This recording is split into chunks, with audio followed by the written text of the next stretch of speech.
ಒಂದೂವರೆ ಎಕರೆಯಿಂದ ಜಾಗ ಇದು. ಡಾಂಬರ್ ರೋಡ್ ಪ್ರಾಪರ್ಟಿ ಸೂಪರ್ ಆಯ್ತು ನೋಡಿ. ಅಲ್ಲಿ ನಿಂತಿರಲ್ಲ, ಅಲ್ಲಿಂದ ಇಲ್ಲಿವರೆಗೂ ಇದು ರಸ್ತೆ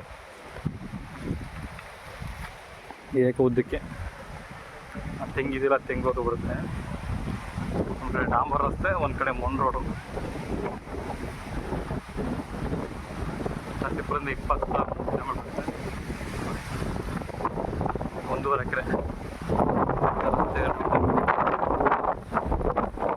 ಡಾಂಬರ್ ರೋಡ್ ಇರೋಂಥ ಪ್ರಾಪರ್ಟಿ. ಇದು ಡಾಂಬರ್ ರಸ್ತೆ.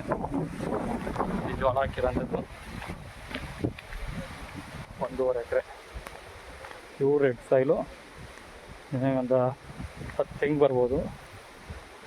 ಸೂಪರ್ ಆಗಿದೆ ಜಾಗ. ಈ ರಸ್ತೆಗೆ ಇರುವಂಥ ಜಾಗ ಇದು. ಮೈಸೂರಿಂದ ನಿಮಗೆ 50 ಕಿಲೋಮೀಟ್ರು, ಬೆಂಗಳೂರಿಂದ 150 ಕಿಲೋಮೀಟ್ರು, 150-160 ಕಿಲೋಮೀಟ್ರು. ನೋಡಿ, ಅಲ್ಲಿ 4ನೇ 5ನೇ ತೆಂಗು ಬರ್ತಾರೆ, ಹೊರಗೆ ಬರುತ್ತೆ.